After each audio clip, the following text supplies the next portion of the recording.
دوستوں بزرگوں عزیزو، ایک تو اللہ رب العزت اپنی قدرتی ظاہر فرماتے ہیں، قدرتی ظاہر فرماتے ہیں کہ زمین سے غلہ دے دیں، اور ایک یوں قدرت ظاہر فرماتے ہیں کہ اس مٹی کو ہی آٹا بنا دیں جس مٹی سے غلہ اگنا ہے۔ ابراہیم علیہ السلام کے لیے اس مٹی کی بوری کو آٹے میں تبدیل کیا جو مٹی گھر کی مرمت کے لیے لا کر رکھی گئی تھی۔ یہ سمجھایا گیا کہ تو عمل مقدم کرو، کیونکہ قدرت وعدوں کے ساتھ ہے، وعدے حکموں کے ساتھ ہے، اسباب کے ساتھ قدرت بھی نہیں ہے، وعدے بھی نہیں ہے۔ یہ ہیں برکتوں کے راستے۔ اس لیے ہم نے عرض کیا کہ عمل بنا کر اللہ کے سامنے پیش کیا جائے تو اللہ رب العزت عمل پر کامیاب فرماتے ہیں، اللہ عمل پر کامیاب فرماتے ہیں۔ اللہ کے سامنے عمل پیش کیا جائے، اے اللہ یہ میرا عمل ہے، یہ تیرا وعدہ ہے۔ حضور اکرم صلی اللہ علیہ وسلم 3 مرتبہ مسجد میں آئے، 3 مرتبہ مسجد میں آئے، تینوں مرتبہ نماز پڑھ کر اللہ سے کھانا مانگا، اور ہر مرتبہ جا کر پوچھا کھانا آیا ہے کہ نہیں آیا، پھر مسجد آئے، پھر جا کر پوچھا، پھر مسجد آئے، پھر جا کر پوچھا۔ کیوں؟ اپنی امت کو دعا کی تعلیم دینا چاہتے تھے، اپنی امت کو دعا کی تعلیم دینا چاہتے تھے، اور یہ سمجھانا چاہتے تھے کہ اللہ تعالی سے لینے کے لیے 2 چیزیں بنیادی ہیں،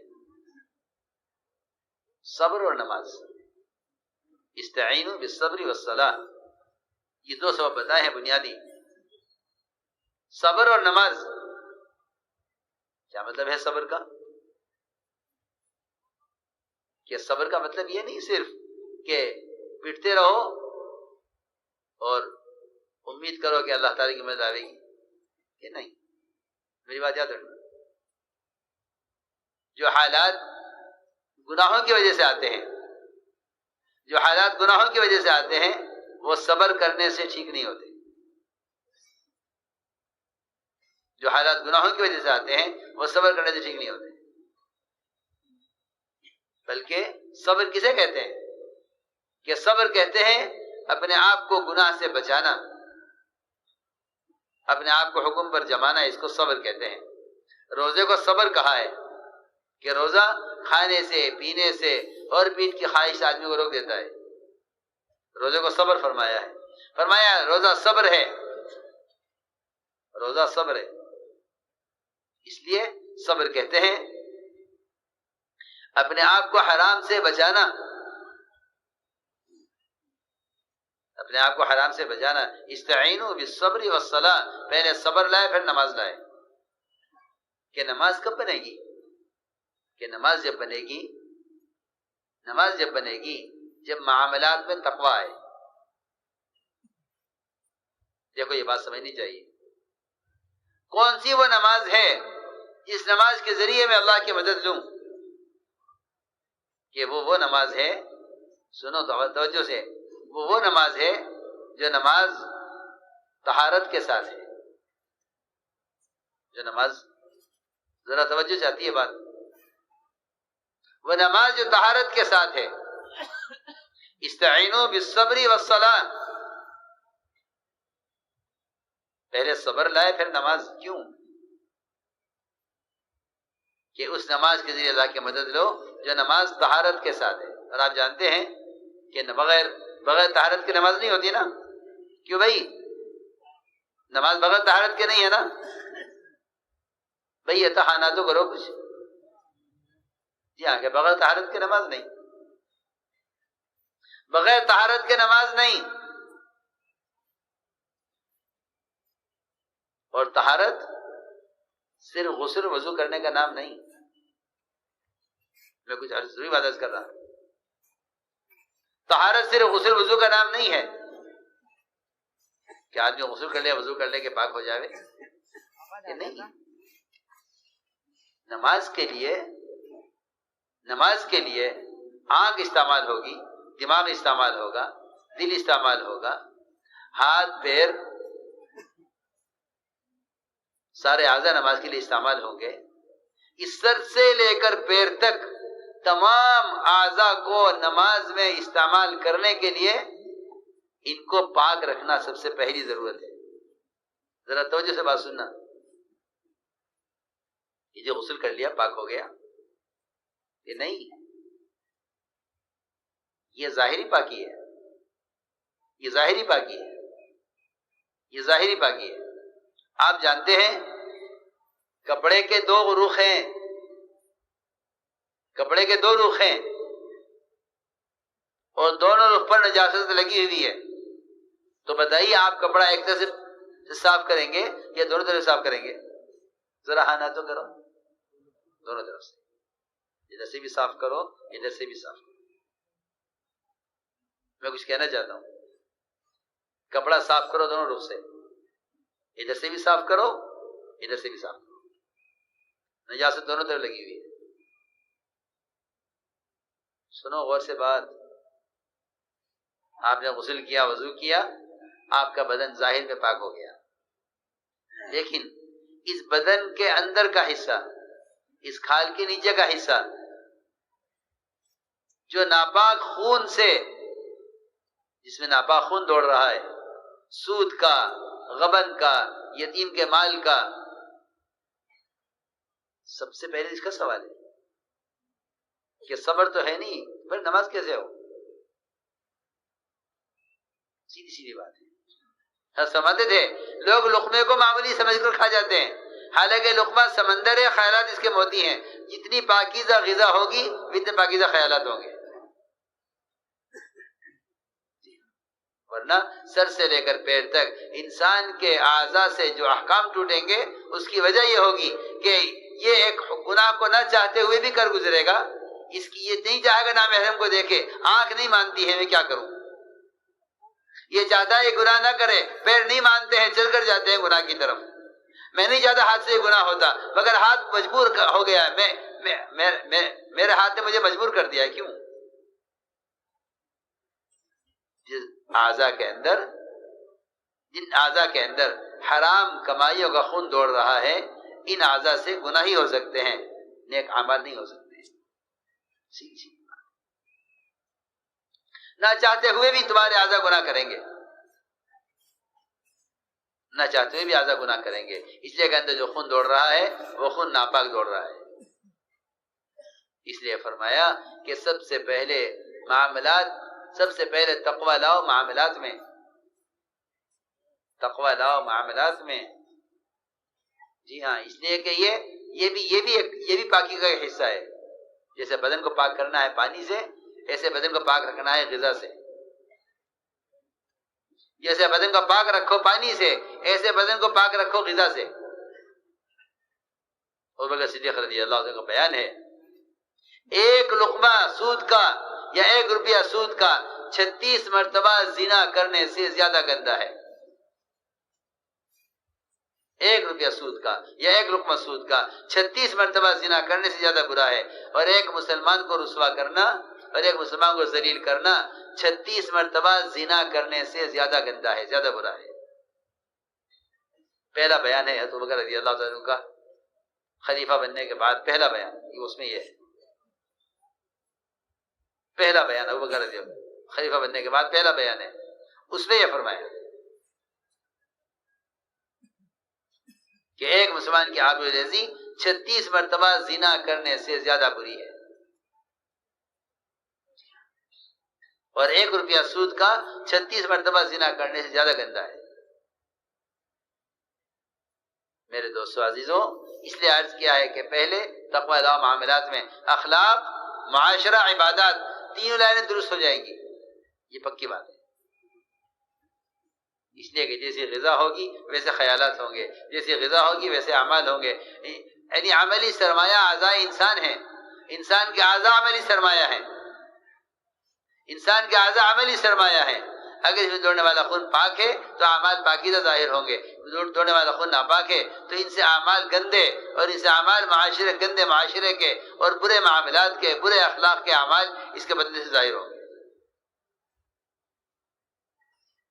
اس لیے صحابہ کرام کو یہ راستہ دکھلایا گیا تھا کہ اللہ کے سامنے عمل پیش کرو، اللہ کے سامنے عمل پیش کرو، اللہ یہ میرا عمل ہے، یہ تیرا وعدہ ہے۔ آپ جانتے ہیں وہ 3 آدمی جو غار میں پھنسے تھے، ان میں سے ہر ایک نے اللہ کے سامنے اپنا عمل پیش کیا. ان واقعات سے پچھلی تاریخیں بتانا مقصود نہیں ہے. آج کل لوگوں کا مزاج ہے، لوگ کہتے ہیں ہاں جی وہ تو صحابی تھے، ہو گیا، ہم تو صحابی نہیں ہیں. ہاں جی وہ تو نبی تھے، ان کے ساتھ ہو گیا، ہم تو نبی نہیں ہیں. حالانکہ اللہ قرآن میں یہ فرما رہے ہیں، اللہ قرآن میں یہ فرما رہے ہیں کہ ہم ایمان والوں کی مدد قیامت تک ایسے کریں گے جیسے ہم نے مدد نبیوں کی ہے.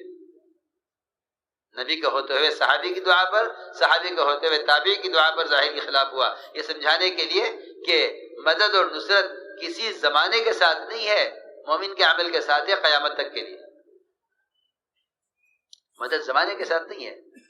پچھلے انبیاء اور پچھلے صحابہ کرام کے واقعات وہ قیامت تک آنے والی امت کو مدد کے ضابطے بتانے کے لیے ہیں. یہ دیکھو مدد کے ضابطے یہ ہیں، دیکھو یہ مدد کے ضابطے ہیں. یہ نہیں لوگ اولیاء کے واقعات سنتے ہیں نا تو سوچتے ہیں کہ اولیاء کے واقعات اولیاء کے تعارف کے لیے ہیں، صحابہ کی غیبی مددیں وہ صحابہ کے تعارف کے لیے ہیں. حالانکہ ایسا نہیں ہے.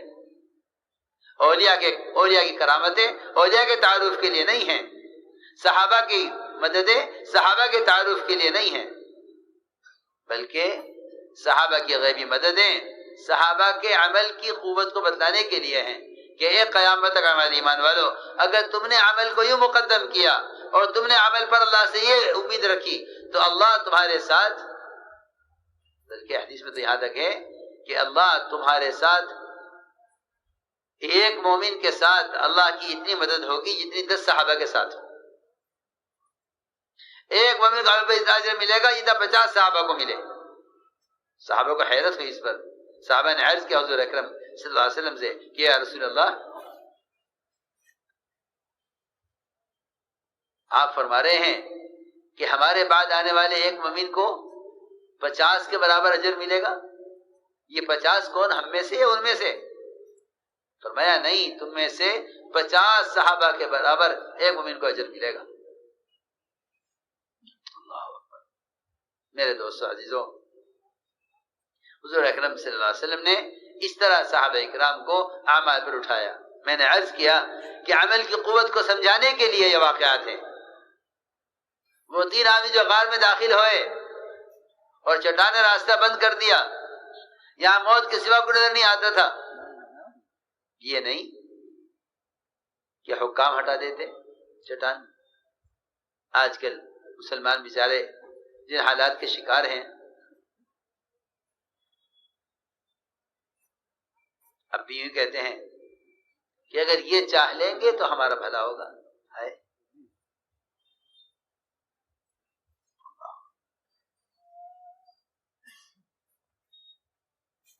یہ چاہ لیں گے ہمارا بھلا ہوگا.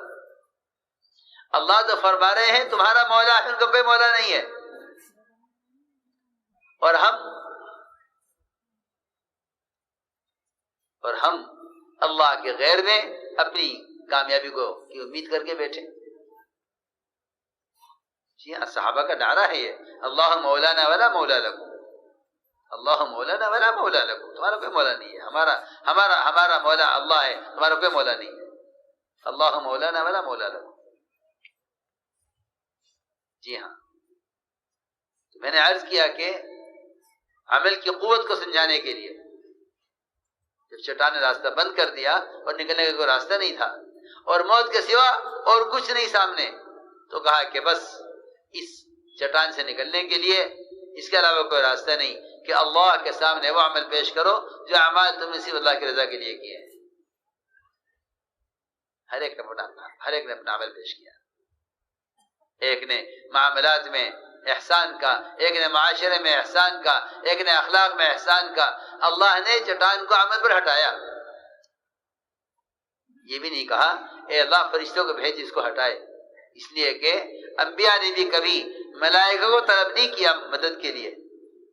ہم تو نہ جانے کتنی شکلوں کو پکار رہے ہیں اپنی مدد کے لیے، ہم تو نہ جانے کتنی شکلوں کو پکارے اپنی مدد کے لیے. انبیاء علیہ السلام نے کبھی فرشتوں کو بھی نہیں پکارا اپنی مدد کے لیے. وہ تو عجیب بات یہ ہے کہ اگر مسلمان عمل کو بنا کر اللہ کے سامنے پیش کرے ہم اللہ کو پکارتے ہیں، اللہ کو پکارتے ہیں، اسباب بنا کر پکارتے ہیں. ہمارے اور صحابہ کے پکارنے میں فرق ہے. میں عرض کرنا چاہتا ہوں، ہمارے صحابہ کے اللہ کو پکارنے میں فرق ہے. ہم پکارتے ہیں اللہ کو اسباب بنا کر، اے اللہ یہ دکان ہے تو نفع دے دے، یہ زمیندارہ ہے تو غلہ دے دے، اے اللہ یہ حاکم ہے تو اس کے دل میں ڈال دے یہ ہمارے ساتھ یہ کر دے، اے اللہ وکیل کے دل میں ڈال دے کہ مجھے مقدمے میں کامیاب کر دے، اے اللہ وزیر کے دل میں ڈال دے کہ یہ میرا کام کر دے، اے اللہ صدر کے دل میں ڈال دے کہ یہ ہمارا کام کر دے، اے اللہ ڈاکٹر کے دل میں ڈال دے کہ یہ ہمارا علاج کر دے. سوچو تو صحیح. مسنون دعا ہے،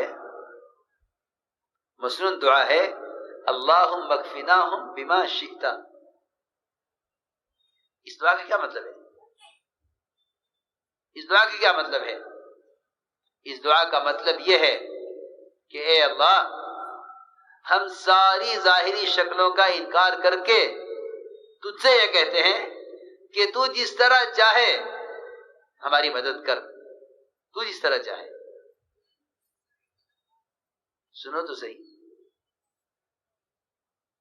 ساری مخلوق میں اور سارے ملائکہ میں سب سے بڑی مخلوق جبرائیل. ابراہیم علیہ السلام نے مدد کے لیے جبرائیل کو طلب نہیں کیا، جبرائیل نے خود تقاضا کیا کہ اللہ تیرا خلیل آگ میں ڈالا جا رہا، مجھے بھیج دے. اللہ نے بھیجا مدد کے لیے نہیں،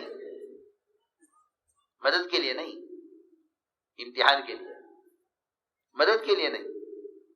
اگر ان سے مدد لیں تو پھر آپ ہمارے دوست نہیں. جی ہاں، خلیل اللہ کا کیا مطلب؟ آپ دیکھیے، آپ ذرا سا دنیا میں آپ کو سوچ لیجئے، آپ کا کوئی دوست ہے وزیر، اور وہ کیا کہ آپ کا کام میں کروں گا، اور آپ وزیر کے ہوتے ہوئے کسی اور سے کام کریں، اپنی حاجت کو کہیں، آپ کا دوست برداشت کرے گا؟ بولو تو صحیح، کسے برداشت کرے گا کہ نہیں میں آپ کا دوست ہوں؟ اللہ سے دوستی ہے تو پھر جبرائیل سے مدد لینے کا مطلب ہے؟ جبرائیل آئے مدد کے لیے، فرمایا ہمیں آپ کی حاجت نہیں ہے، ہمیں آپ کی حاجت نہیں. اما الیک فلا، کہ میرے ساتھ یہ سمندروں کا فرشتہ ہے جس کے ہاتھ میں سارا پانی کا نظام ہے، میرے ساتھ پہاڑوں کا فرشتہ ہے جس کے ہاتھ میں سارے پہاڑوں کا نظام ہے، چاہیں اس پہاڑ پر آپ کو رکھا ہے اس میں ڈالنے کے لیے آگ میں، اس پہاڑ کو اٹھا کر لے جاویں، چاہیں تو ہم پانی کا بہاؤ لاویں اس آگ کو بہا کر لے جاویں. نہیں، اما الیک، ہمیں آپ کی کوئی حاجت نہیں. اللہ سے لینا، اللہ سے لینا جب فرشتوں کے ذریعے نہیں ہو سکتا تو اللہ سے لینا کائنات میں ان حکام کے راستے سے، وزیر کے راستے سے، سبب کے راستے سے، تجارت زراعت کے راستے سے لینا کیسے کامیابی لاوے گا؟ جب اللہ سے ملائکہ کے ذریعے لینا بھی، اللہ سے ملائکہ کے ذریعے لینا بھی اللہ سے لینا نہیں ہے. میں عرض کرنا چاہتا ہوں کہ دعا ہے اللہم اکفناہم بما شئت. یہ دعا نہیں ہے کہ اللہ فلاں فرشتے کے ذریعے مدد کر دے. آپ جانتے ہیں وہ قلی جس کو ڈاکو نے قتل کرنے کا ارادہ کیا، اس نے کہا 2 رکعت نماز پڑھنے دے. 2 رکعت نماز پڑھی. نماز پڑھ کر روایت میں کہیں نہیں ملے گا کہ اے اللہ تو فرشتوں کو بھیجے میری مدد کرے. نہیں، فرشتہ اللہ کا غیر ہے. کہا یا رحمان اغثنی، اے رحمان میری مدد کر، اے رحمان میری مدد کر، یا رحمان اغثنی، یا رحمان اغثنی، اے رحمان میری مدد کر. یہ فرشتہ آیا خنجر لے کر اس ڈاکو کو قتل کرنے کے لیے. اس فرشتے نے کہا، پوچھا تم کون ہو؟ کہ میں 7ویں آسمان کا فرشتہ ہوں. تو نے پہلی مرتبہ یا رحمان پکارا، میں پہلے آسمان پر تھا. تو نے دوبارہ یا رحمان کہا تو دوبارہ کہنے تک میں آسمان دنیا پر آ گیا تھا. اور تو نے تیسری مرتبہ یا رحمان کہا تو میں زمین پر تیرے سامنے کھڑا ہوا ہوں.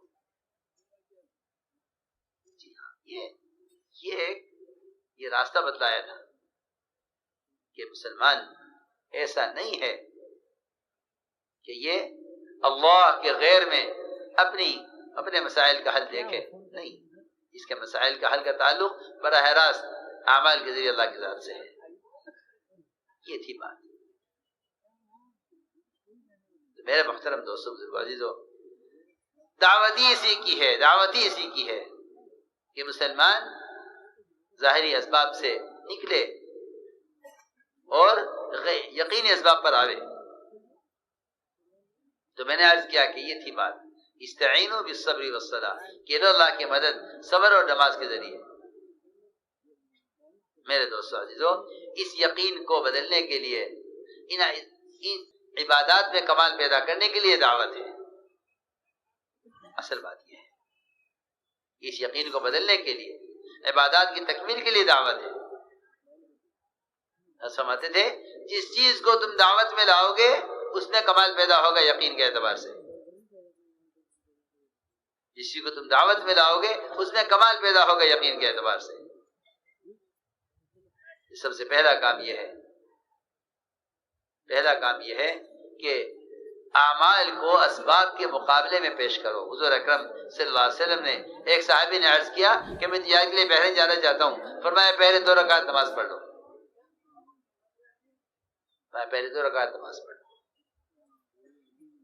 یعنی اسباب سے روکا نہیں ہے، اس لیے اسباب کا چھوڑنا رہبانیت ہے، اور اسباب سے کامیابی کی امید رکھنا یہ ناکامی ہے. اس لیے کہ اس پر کوئی وعدہ نہیں ہے. کامیابی تو وعدے کے راستے میں ہے، وعدے کس پر ہے؟ اس لیے میں نے عرض کیا کہ اسباب ترک کرانا مقصود نہیں ہے. ایک صحابی نے عرض کیا میں تجارت کے لیے بحرین جانا چاہتا ہوں. فرمایا پہلے 2 رکعت نماز پڑھ لو، کرو تجارت. اس لیے دوستو عزیزو، اللہ تعالی کی طرف سے کامیابی کا وعدہ پورے دین پر ہے. ایک ناکامی آتی ہے بے دینی سے، ایک ناکامی آتی ہے جزوی دین پر. میں مثال دیا کرتا ہوں کہ آپ کی گلی میں سے 10 قسم کے تار گزر رہے ہیں. یہ بجلی کا تار ہے، یہ پاور کا تار ہے، یہ ٹیلی فون کا تار ہے، یہ آپ کے گھروں کی بجلی کا تار ہے، یہ گلی کی بجلی کا تار ہے، یہ حکومت کا تار ہے، یہ آپ کا ذاتی تار ہے. کیوں بھائی ایسا ہی ہے نا؟ سینکڑوں تار گھروں میں گلی میں سے گزر رہے ہوتے ہیں. تار ایک کٹا ہے، جوڑا جا رہا ہے دوسرے کے ساتھ، اس سے روشنی نہیں آئے گی بلکہ نقصان کا بھی اندیشہ ہے. میں کچھ کہنا چاہتا ہوں، لوگ احکام توڑتے ہیں معاملات میں، جب حالات آتے ہیں تو ان حالات کو حل کرنا چاہتے ہیں عبادات سے. کہ پریشانی آ گئی ہے، کیا کریں؟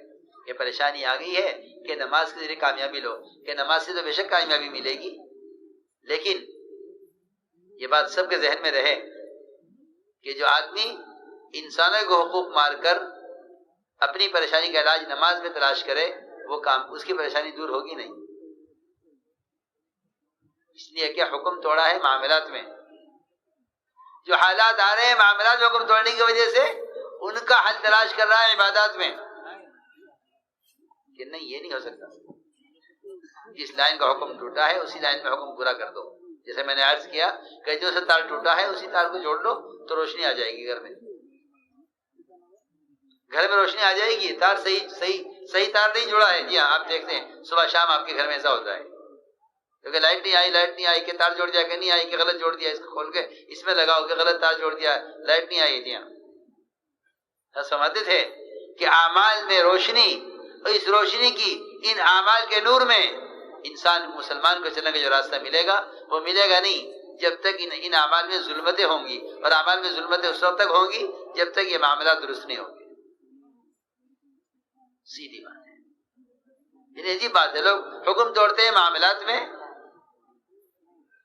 حکم توڑتے ہیں معاملات میں، اور ٹھیک کرنا چاہتے ہیں حالات کے عبادات کے ذریعے۔ جو حالات معاملات کی خرابی سے آئیں گے وہ عبادات سے درست نہیں ہوں گے، جو حالات معاملات کی خرابی سے آئیں گے وہ عبادات سے درست نہیں ہوں گے۔ اس لیے ہر لائن کا حکم پورا کرو۔ اس لیے فرمایا کہ کامیابی کا وعدہ پورے دین پر ہے، کامیابی کا وعدہ پورے دین پر ہے۔ ورنہ دوستو عزیزو، اس زمانے میں لوگوں نے ایک درمیان کا راستہ نکالا ہے، ایک درمیان کا راستہ نکالا ہے۔ وہ کیا ہے؟ قرآن نے اس کو بیان کیا ہے، وَمِنَ النَّاسِ مَن يَعْبُدُ اللَّهَ عَلَى حَرْفٍ، کہ ایسے بھی لوگ ہیں جو کفر و اسلام کے بارڈر پر چلتے ہیں، کنارے کنارے، نہ پورے کفر میں نہ پورے اسلام میں۔ وہ دیکھتے ہیں حالت دیکھ کے خراب ہو تو یوں کر لو، ادھر حالت خراب ہو تو یوں کر لو۔ کیا مطلب ہے کہ جب دیکھتے ہیں کہ تجارت میں نقصان ہو رہا ہے تو کہتے ہیں چلو نقصان ہو رہا ہے تو پھر ایسا کرو کہ غیروں کے طریقوں پر کام کر لو، جب نقصان ختم ہو جائے گا پھر تم اسلامی طریقے پر آ جانا۔ سوچو تو صحیح، حالانکہ جس چیز سے اللہ نے روک دیا ہے، جس پر اللہ نے نقصان کی وعید اور مسلمان کو بتلا دیا ہے کہ حکم توڑو گے تو میں بے برکتی لاؤں گا۔ مسلمان گناہ کے راستوں میں کامیابیاں تلاش کرتے ہیں کہ یہ حالات آ گئے ہیں، کیا کروں کہ اس طرح تجارت کروں۔ میں نے عرض کیا کہ ایسے بھی لوگ ہیں جو اللہ فرما رہے ہیں کہ کفر اسلام کے بارڈر پر چلتے ہیں، کہ پورے اسلام میں نہ پورے کفر میں، درمیان درمیان میں چلیں، جیسا موقع ہو ایسا کر لیں۔ نہیں، بلکہ فرمایا ادخلوا فی السلم کافہ، اسلام میں پورے پورے داخل ہو جاؤ، اسلام میں پورے پورے داخل ہو، ادخلوا فی السلم کافہ، اسلام میں پورے پورے داخل ہو جاؤ۔ اس لیے میرے دوستو عزیزو، عبادت صرف نماز کا نام نہیں ہے، بلکہ عبادت اللہ کے تمام احکام کے مجموعے کا نام عبادت ہے۔ جیسے نماز بہت سارے اعمال کے مجموعہ کا نام نماز ہے، اگر ایک سجدہ چھوٹ جائے تو نماز نہیں ہوگی، نماز ناقص ہے۔ ایسے ہی اگر مسلمان نماز تو پڑھتا ہے لیکن معاملات میں حکم توڑ رہا ہے، حدیث میں آتا ہے یہ ساری عبادات حق والے لے اڑیں گے، اور اس عابد کے گناہ اس عابد کو ان حق والے گناہ دیے جائیں گے، اور عابد کی ساری عبادتیں حق والے لے جائیں گے، اور اس عابد کو جہنم میں ڈال دیا جائے گا۔ یہ نتیجہ ہے اس کا کہ معاملات میں حکم توڑا، حقوق مارے، اور عبادات خوب لے گیا ہے، نماز کی، روزوں کی، حج اور زکوٰۃ کی، اور عمروں کی، اور خیر کے کاموں کی، لیکن اس کا حق مارا ہے، اس کی دکان دبائی ہے، اس کو ذلیل کیا ہے، اس کو گالی دی ہے۔ حق والے آئیں گے قیامت میں، اپنے حق کا مطالبہ کریں گے۔ اس لیے ہم نے عرض کیا کہ جس طرح نماز چند اعمال کے مجموعے کا نام ہے، اسے نماز پڑھنا عبادت نہیں ہے، بلکہ پورے دین پر چلنا عبادت ہے، پورے دین پر چلنا عبادت ہے۔ امام غزالی رحمۃ اللہ علیہ فرماتے ہیں 10 چیزیں عبادت ہیں: نماز، روزہ، حج، زکوٰۃ، ذکر، تلاوت، دعوت اللہ کی یہ محنت، اور تجارت، اور پڑوسیوں کے حقوق، اور سنتوں کا اہتمام۔ یہ 10 چیزیں مل کر عبادت ہے۔ اس لیے اس پورے دین کو وجود میں لانا ہے، اس لیے پورے دین کی دعوت ہے۔ اور یہ بھی یاد رکھو کہ جس طرح پورا دین ایک ضابطہ ہے، اس میں کوئی تبدیلی نہیں ہے، اسی طرح اس پورے دین پر لانے کے لیے جو محنت اور دعوت ہے اس میں بھی کوئی تبدیلی نہیں ہے۔ اصل بات یہ ہے کہ دین کی دعوت کو اس طریقے پر لاؤ جس طریقے پر محمد صلی اللہ علیہ وسلم اپنے دین کی دعوت کو دے کر گئے ہیں۔ تبلیغ کو اس سنت پر لاؤ جو سنت آپ کی تبلیغ کی ہے۔ حکم ہے اللہ کا یا ایھا الرسول بلغ ما انزل الیک من ربک ان لم تفعل فما بلغت رسالتہ، نبی جی آپ پہنچائیے، اگر آپ نے نہیں پہنچایا تو آپ نے حق رسالت ادا نہیں کیا، آپ نے حق رسالت ادا نہیں کیا۔ اس لیے حضور اکرم صلی اللہ علیہ وسلم خود فرماتے ہیں کہ میں ہر جماعت میں نکلوں، ہر جماعت میں نکلوں اور بار بار قتل کیا جاؤں، بار بار زندہ کیا جاؤں، اللہ کے راستے میں خود نکلوں اور خود دین کا پیغام خود پہنچاؤں ہر ایک کو۔ تبلیغ کیا ہے، دعوت کیا ہے؟ میرے دوستو عزیزوں، یہ بات سب کے ذہن میں رہے کہ کسی بھی ذریعے سے دین کا پیغام پہنچانا تبلیغ نہیں ہے، سیدھی بات ہے۔ سمجھ میں اس لیے نہیں آئے گی، سمجھ میں بات اس لیے آئے گی نہیں کہ دعوت کی سنت ختم ہو گئی ہے اور رواجی طریقے غالب آ گئے ہیں۔ دعوت کی سنت ختم ہو گئی ہے اور رواجی طریقے غالب آ گئے ہیں، اس لیے یہ بات سمجھ میں آئے گی نہیں جو میں کہہ رہا ہوں۔ کسی بھی ذریعے سے پیغام بھیجنا تبلیغ نہیں ہے۔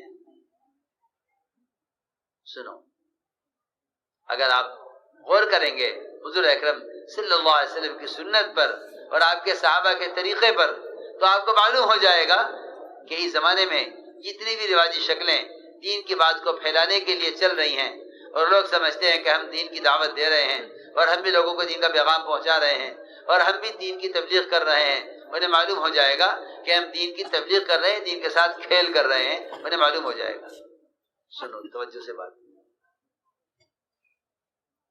کسی بھی ذریعے سے پیغام پہنچانا تبلیغ نہیں ہے، بلکہ دعوت و تبلیغ کہتے ہی اس کو ہیں کہ آپ خود جا کر دعوت دیں۔ سنو توجہ سے بات، امر بالمعروف اور نہی عن المنکر جو اس امت کی نجات کا، جو امت کی نجات کے لیے شرط ہے، یہ بات تو قرآن سے بھری ہوئی ہے کہ اگر یہ امت دعوت پر نہیں تو یہ امت نجات نہیں پا سکتی دعوت کے بغیر، یہ پکی بات ہے، یہ بات بالکل اٹل ہے اور قرآن حدیث اس کے گواہ ہیں کہ اگر یہ امت دعوت پر نہیں آئے گی تو یہ امت نجات نہیں پا سکتی۔ اس امت کی نجات، اس امت کے خسارے سے نکلنا وہ دعوت پر موقوف ہے، اور دعوت کسے کہتے ہیں میں عرض کرتا ہوں۔ زمانہ بدل رہا ہے، زمانے کے بدلنے کے اعتبار سے دعوت کی شکلیں بدلتی چلی گئیں، لوگ کسی بھی ذریعے سے پیغام پہنچانے کو دعوت سمجھتے ہیں، حالانکہ ایسا نہیں ہے، بلکہ دعوت کہتے ہی اس کو ہیں کہ آپ امر معروف اور نہی عن المنکر، یہ دو بنیادی فریضے ہیں جن کے بغیر امت خسارے سے نہیں بچ سکتی۔ قرآن نے قسم کھا کر کہا ہے والعصر میں، اس میں جو تواصی بالحق تواصی بالصبر ہے، تواصی بالحق کہتے ہیں امر معروف کو، تواصی بالصبر کہتے ہیں نہی عن المنکر کو۔ یہ ایک عملی محنت ہے، یہ کتابوں میں لکھ کر، اشتہاروں میں چھاپ کر یا اخبارات میں امر معروف نہی عن المنکر کا کالم لکھ کر یہ طریقہ نہی عن المنکر کا نہیں ہے، بلکہ امام المحدثین حضرت ابو ہریرہ رضی اللہ تعالی فرماتے ہیں کہ تمہارے خیر امت ہونے کے لیے اور تمہارے افضل امت ہونے کے لیے بنیادی شرط یہ ہے کہ تم خود چل کر جاؤ لوگوں کے پاس اور ان کو دعوت دے کر انہیں کفر و شرک کے ماحول سے نکال کر اپنے ماحول میں لاؤ اور ان کے دل میں اسلام کی رغبت پیدا کرو، تب تم خیر امت ہو سکتے ہو، ورنہ تم خیر امت نہیں ہو سکتے۔ بات توجہ سے سننا بہت، میں یہ بات سمجھانا چاہتا ہوں کہ کسی بھی ذریعے سے دین کا پیغام پہنچانا تبلیغ نہیں ہے، پکی بات ہے۔ اس زمانے میں لوگ سمجھتے ہیں کیا کریں گے امریکہ جا کے، پہنچ گیا وہاں دین، کیا کریں گے یورپ جا کے، وہاں پہنچ گیا دین۔ حالانکہ یقینی بات یہ ہے امر بالمعروف و نہی عن المنکر، تواصی بالحق تواصی بالصبر، یہ ایک عملی محنت ہے، یہ ایک عملی محنت ہے۔ لوگ کیا کہتے ہیں کہ بھئی وہ زمانہ تھا نا، اس زمانے میں یہ آلات نہیں تھے تو بات کا پہنچانا مشکل تھا، اس لیے لوگ جا کے دعوت دیتے تھے۔ اس زمانے میں بات کے پہنچانے کے ذرائع ہو گئے ہیں، اس لیے اب پھرنے کی ضرورت نہیں ہے۔ سنو غور سے بات، نماز جس کا وقت بہت محدود ہے، میں ایک بات سمجھانا چاہتا ہوں۔ آج کل لوگ کہتے ہیں کہ میاں یہ آلات ہے نا، چینل ہیں اور نیٹ ہیں اور آلات اور یہ موبائل ہیں، ان کی باتوں کو پھیلانے کے لیے سہولت ہے، تو کیا ضرورت ہے مشقتیں پڑھنے کی؟ جب سہولت ہے، جب سہولت ہے تو مشقتیں پڑھنے کی کیا ضرورت ہے؟ اللہ اکبر! جس کام کے لیے نبی بھیجے گئے ہیں لوگ اس کو مشقت کہہ کے چھوڑتے ہیں، اور جس کام سے نبی نے روکا ہے، جس چیز سے نبی نے روکا ہے، اس کو سہولت سمجھ کے اختیار کرتے ہیں۔ ان دونوں باتوں کو ذہن میں رکھنا جو میں ابھی سمجھاؤں گا آگے۔ جس کام کے لیے نبی نے مشقتیں برداشت کی ہیں، جس کام کے لیے آپ بھیجے گئے ہیں، لوگ کہتے ہیں اسے مشقتیں چھوڑ دو، اور جس چیز سے نبی نے روکا تھا اسے کہتے ہیں اس میں سہولت اسے اختیار کر دو۔ مولانا صاحب فرمایا کرتے تھے، حضرت فرماتے تھے کہ جب حق کو چلانے کے لیے اور دین کی باتوں کو پھیلانے کے لیے باطل کے آلات اور باطل ذرائع استعمال کیے جائیں گے تو اس سے باطل پھیلے گا، حق نہیں پھیلے گا، اس سے باطل پھیلے گا، حق نہیں پھیلے گا۔ کیوں کہ یہ سارے طریقے باطل کے پھیلانے کے ہیں، حق کے پھیلانے کے نہیں ہیں۔ حق کے پھیلنے کا ایک ہی راستہ ہے کہ مسلمان حق کی دعوت کو لے کر خود حرکت میں آئے، اس لیے کہ مجاہدہ مسلمان کے بدن کے استعمال کا نام ہے، باہر کی چیزوں کا استعمال کا نام مجاہدہ نہیں ہے۔ میں اس کو سمجھانا چاہتا ہوں۔ آج کل بہت پڑھے لکھے لوگ جنہیں ذی علم بھی کہا جائے،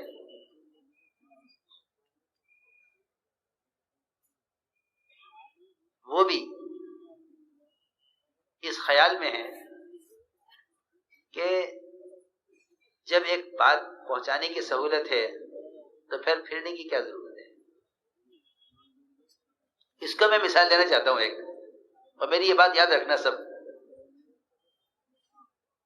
نماز جس کا وقت بہت محدود، آپ جانتے ہیں خاص طور پر سردیوں کے زمانے میں عصر مغرب کے درمیان کا وقفہ،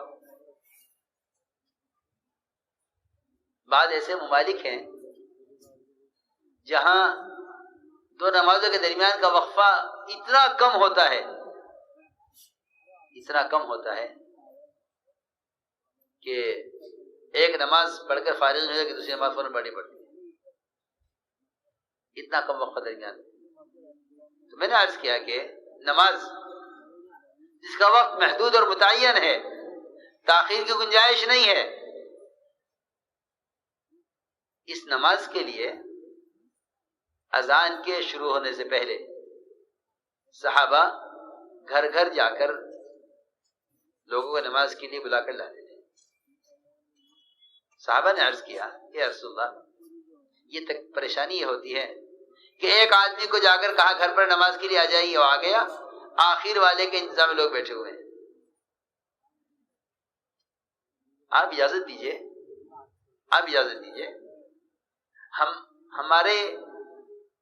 ہمارا صحابہ نے کہا کہ ہمارا طریقہ یہ ہے، کوئی شادی ہو، کوئی تقریب ہو تو ہم اس میں لوگوں کو جمع کرتے ہیں، اور جمع کرنے کے لیے طریقہ یہ ہے کہ ڈھول بجاتے ہیں، لوگ جمع ہو جاتے ہیں، یا سارنگی بجاتے ہیں، لوگ جمع ہو جاتے ہیں۔ ہم یہ چاہتے ہیں کہ نماز کا اعلان یا ڈھول بجا کر کریں، سب کو بتا دیں گے ایک دفعہ کہ جب ڈھول بجے تو سمجھ جاتے ہیں کہ نماز کا وقت ہو گیا ہے، چلو نماز کے لیے، نقارہ بجے گا نماز کے لیے، یا سارنگی بجا دیں، آواز اس سے بلند ہو جاتی ہے، تیز، جیسے مائک لگے ہوئے ہیں، یہ مائک سے آواز دور تک پہنچ جاتی ہے۔ ہم ناقوس سارنگی استعمال کریں جس سے نماز کی آواز، چھوٹی سی بستی ہے مدینے کی، سب کو آواز پہنچ جائے گی، نماز کی سب آ جائیں گے۔ یا اگر یہ نہیں تو ایک شکل بہت آسان یہ ہے کہ ہم سب کو بتا دیں گے ایمان والوں کو کہ جب تم دھواں اٹھتے ہوئے دیکھو مسجد سے تو نماز کے لیے آ جایا کرو. جب نماز کا ٹائم ہوگا تو ہم مسجد میں آگ جلا دیں گے اور دھواں اٹھے گا, بلندی میں جائے گا دھواں, تو لوگ دیکھ لیں گے کہ بھائی چلو نماز دھواں اٹھ رہا ہے, نماز کے لیے آ جاؤ. سنو غور سے بات, یہ اس زمانے کے آلات تھے آواز کو پہنچانے کے لیے, جمع کرنے کے لیے. صحابہ نے یہ پیش کیے. فرمایا نہیں, یہ طریقہ یہود کا ہے ڈھول بجا کر جمع کرنا, یہ طریقہ نصارہ کا ہے سارنگی بجا کر جمع کرنا, یہ طریقہ مجوسیوں کا ہے آگ جلا کر جمع کرنا. ہم اس میں سے کوئی کام نہیں کریں گے. ہم نماز جیسے عمل کے لیے جس کا وقت متعین ہے, تاخیر ہوگی تو قضا ہو جائے گی, ہم اس کی اجازت نہیں دیں گے کہ اس کے لیے ان چیزوں کا استعمال کیا جائے. فرمایا نہیں, یہ چیز استعمال نہیں کریں. حالانکہ ان چیزوں کے اندر کوئی قباحت نہیں تھی. ڈھول میں کچھ بھی نہیں ہے سوائے ڈھول کے, سارنگی میں کچھ نہیں ہے سوائے اپنی آواز کے. وہ سارنگی ہے جو آج ترقی کر کے یہ مائک بن گئے. کیا حرج تھا اس میں؟ سوچو. فرمایا نہیں, یہ طریقہ یہودیوں کا ہے, طریقہ نصارہ کا ہے, ہمارا طریقہ یہ نہیں ہے. تم جاؤ, جا کر دعوت دو, نماز کے لے کر آؤ. آپ نے ان آلات کے استعمال سے روک دیا, نماز کے لیے جمع کرنے کے لیے بھی. مسلمان سمجھتا ہے کہ پورا دن قائم ہو جائے گا ان آلات کے ذریعے. نہیں, بلکہ دعوت دے کر اپنے ماحول میں لے کر آنا. یہ ہے نہی منکر کہ منکر کرنے والے کو منکر کے ماحول سے نکال لاؤ, اور منکر کرنے والے کو دعوت دے کر عمل کے ماحول میں لے کر آؤ. چنانچہ ان آلات کو چھوڑا. عبداللہ بن زید ابن عبد ربی, انہوں نے دیکھا خواب میں ایک فرشتہ سارنگی لیے کھڑا ہے. ہمیں چاہیے, کیا کرو گے؟ کہ ہم اس کے ذریعے لوگوں کو نماز کے لیے جمع کریں گے. کہا کہ نہیں, نماز کے لیے جمع کرنے کے لیے اس کا استعمال مت کرنا, یہ طریقہ اچھا نہیں ہے. اسی فرشتے نے اذان سکھلائی عبداللہ ابن زید ابن عبد ربی کو. اسی فرشتے نے اذان سکھلائی. صبح آ کر عرض کیا کہ رسول اللہ, میں نے خواب میں اذان دیکھی ہے. فرمایا کہ ہاں, اللہ کی طرف سے اذان آ گئی ہے. معلوم ہوا کہ رواجی طریقوں کو چھوڑنے پر اور رواجی طریقوں سے بچنے پر اللہ دعوت الہام کریں گے. اذان دعوت تامہ ہے, یہ الہام کی گئی ہے رواجی شکلوں کو چھوڑنے پر. آج بھی یہی بات ہے کہ اگر یہ دعوت سنت کے طریقے پر ہے تو اللہ رب العزت کام کرنے والوں پر کام کے نفع کی شکلیں کھولیں گے, اور اگر کام کرنے والے رواجی طریقوں میں پڑ گئے تو رواجی طریقوں میں رواج کی ظلمتیں ہیں, سنت کے طریقوں میں سنت کے انوارات ہیں. اس لیے میں نے عرض کیا کہ حضور اکرم صلی اللہ علیہ وسلم نے ہر امتی کو متحرک بنایا تھا. اپنے دین کو لے کر خود حرکت میں آؤ, اپنے دین کی دعوت کو لے کر پھرو, اپنے دین کی دعوت کو لے کر پھرو. پھرنا اللہ کا امر ہے. حضرت فرماتے تھے اگر اس طرح سے پھرنا نہ ہوتا تو عمر دنیا میں رہنا پسند نہ کرتا. پھرنا مستقل امر ہے, پھرنا مستقل کام ہے. پھرو اللہ کے راستے میں, نکلو اللہ کے راستے میں. کیوں؟ اس لیے کہ جب تک خود جا کر دعوت نہیں دیں گے, جب تک خود جا کر دعوت نہیں دیں گے ذمہ داری ادا نہیں ہوگی, اور جب تک ذمہ داری ادا نہیں ہوگی اس وقت اللہ کی مدد نہیں آئے گی. اللہ نے شرط لگائی قرآن میں, ان تنصروا اللہ ینصرکم ویثبت اقدامکم, کہ اگر تم اللہ کے دین کے مددگار ہو تو اللہ تمہاری مدد کرنے والے ہیں, تمہارے قدموں کو دین پر جمانے والے ہیں.